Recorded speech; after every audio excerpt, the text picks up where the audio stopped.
What's up, everybody? Welcome to another Monkey Do review, and this review is our first ever video game review, and I am so ecstatic that it is God of War. God of War is my most favorite game of all time. I'm just going to put it out there on Front Street. This newest release is my favorite game of all time, and I have been a fan of God of War since its inception back in 2005. So here it is. This is my review. I've been able to finally play it in full. I got it on launch, and I've been playing it ever since. And so here it is. This is my review of God of War. Be better. That's my best Kratos voice. This is what he tells his son.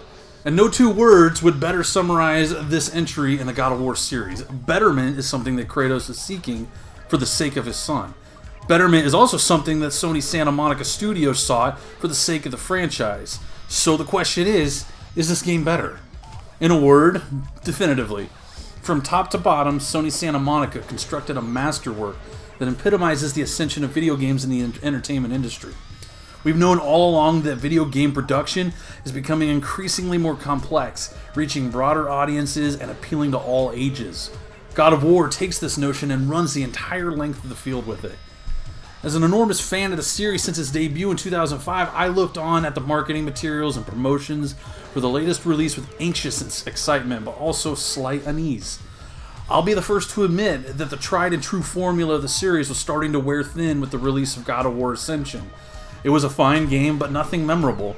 I never had a desire to replay it like I had the others. Despite that, I'm always apprehensive to see a property I love undergo a massive makeover. Nevertheless, I tried hard to not let this impede my excitement for another God of War game. April 20th came, and I plunged into the wilds of ancient Scandinavia. From the moment I took Atreus and left home, I understood that I was about to see a completely new side of Kratos, a character I'd come to know for his bitterness and rage towards the ones who robbed him of a life with a family. The game certainly doesn't pick up where God of War 3 left off, but it lets the mood, setting, and subtle highlights in dialogue help you form a vision of how Kratos came to be where he is, now living a life in a new world with a son he barely knows. It's easy to tell that his lack of a relationship with his son was not all because he was a deadbeat father, but a method of distancing his blood-soaked past from his son. As I said, be better is the motto here, and like any shameful regret or embarrassment one might have experienced, Kratos wanted to shun his past and lock it away from his son. Far, far away. Of course, he certainly hasn't become a pacifist by any stretch, but he wants Atreus to learn the difference between killing motivated with and without emotion. Kratos is opting for his son to adopt the latter, as his emotion is what led to the downfall of the entire Greek pantheon. Furthermore, killing without that motivation only means doing so to survive, at least in Kratos' eyes. It's a terrifying world out there, and like any parent, Kratos wants to ensure that Atreus is equipped to handle it. But now that he is forced to form a relationship with his son, he has to confront his past, and he must help his son walk a fine line between the potential for him to be swallowed up by his genetic rage-induced nature and merely using aggression strictly as a means of survival. All of that was gleaned from the first 30 minutes of the game, if that. No, it didn't at all manifest as an opening narrative from Gaia, the Greek titan who narrated the prior games, or any elaborate dialogue.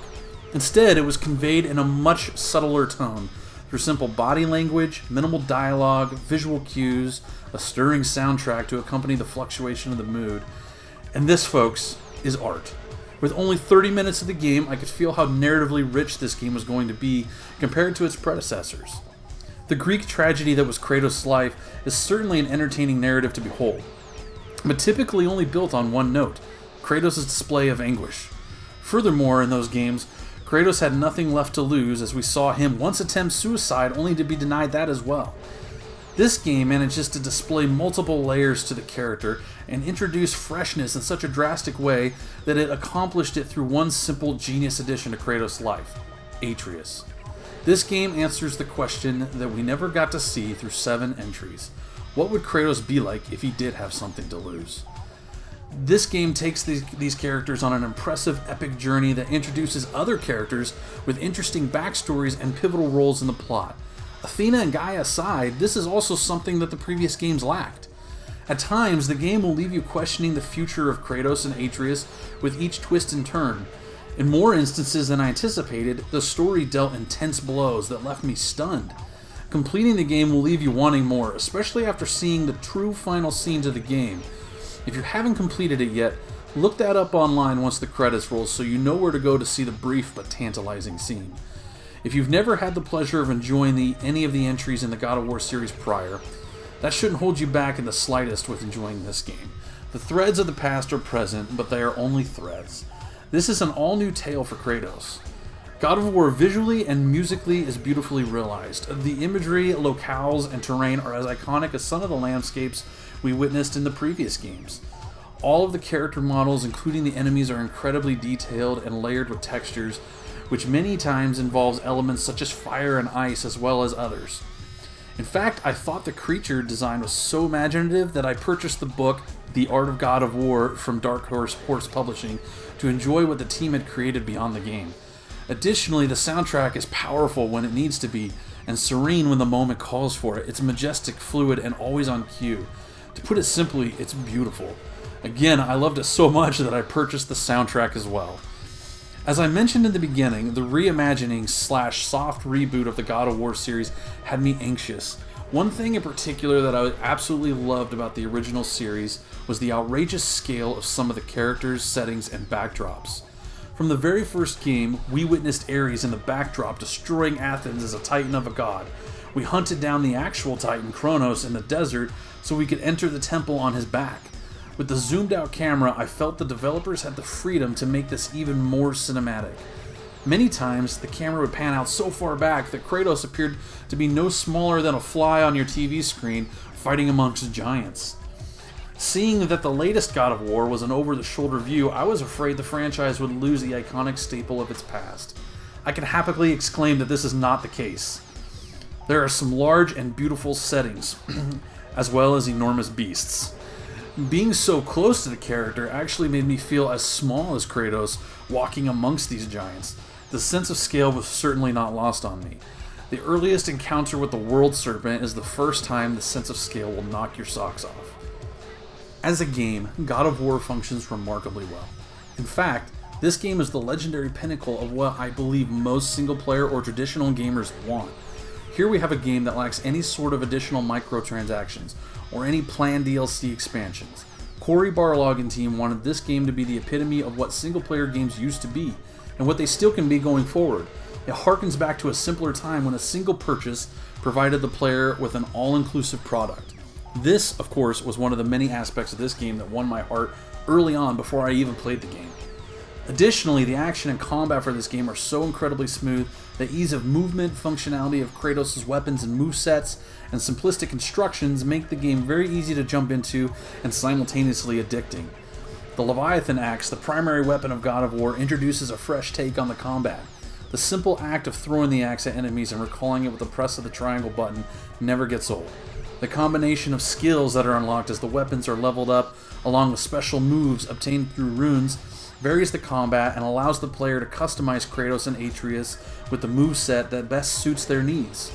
Atreus is an essential and awesome variable to this game. At times, he makes a great distraction for enemies. Other times, later abilities for Atreus to grapple enemies for Kratos to take a clean shot, or stun enemies with arrows really layer the game with strategy. If the game is attempted on give me a challenge mode, as I did, you will see that the strategy becomes far more important than the previous God of War games ever required. Health bars are now visible in this game to help you do just that. And if you don't like the health bars because you feel they might clutter up the screen, no problem. Just go through the menus and disable them. However, you may regret doing so on the more challenging difficulties. As I mentioned previously, leveling up is a factor with this game. As RPG elements now have been introduced, enemies at levels far more advanced than your own are extremely difficult, if not next to impossible to defeat. Similar to Destiny, players must level up Kratos through crafting new armor, upgrading armor and weapons, and occasionally obtaining XP throughout the game. At the game's core, I'm happy to say that this is still a God of War game. The Sony Santa Monica team has done something wonderful here, where they managed to retain the DNA and core elements of what made the God of War franchise what it is, while also being able to take the series in bold new directions. They found a way to bring newcomers into the fold while still appeasing fans. Sure, the game has undergone some massive changes that are all very exciting, but as a God of War fan, I was thrilled when the core of the series and many elements of it were still honored. I had many fanboy moments that made me feel giddy, like the first time I rode an ogre and used it to bash in enemies, just as I did with the Cyclops back in Kratos' heyday, or when I could tear enemies limb from limb when stunned properly. The colored orbs of the past are still present, but as glowing rocks or minerals. Green still supplies the player with health, red increases the rage meter, and white offers more XP. There's even glowing rocks that alternate colors, just as the special chests you would encounter in the old series. These are some of the small examples of which there are plenty more. But then even the core of the gameplay still very much screams God of War when you really take notice. Combat isn't even necessarily different than the previous games, but is instead something I'd consider as revamped versus new. All the things I had mentioned are certainly additions and changes that have helped offer a fresh take to this game. Additionally, the over-the-shoulder camera offers a different perspective of the combat that we hadn't seen in God of War games before, which I believe also drastically help its refreshing appeal. But as I said, the core of the game is attack, dodge, and parry, just as in past games. The rage meter is once again present. All of these things and many more show that the creators knew how to perfectly balance the new with the old, and for that I really have to congratulate them on such an accomplishment. The game is one for the ages and will no doubt top many lists of the greatest games in history for years to come. I have zero grievances with this game, and agree with all that has been said before me critically. This game is truly a masterpiece, and anyone with a PS4 should experience it. Even for the gamers who do not have PS4s, I am confident that this game will sell consoles, much to Sony's satisfaction. Games like this, or Horizon Zero Dawn, The Last of Us, and much more are the result of Sony trusting its developers and allowing them to create the games they envision or are passionate about. When that happens, coupled with the providing these developers with tools and more importantly, the time they need to craft their vision, magic happens.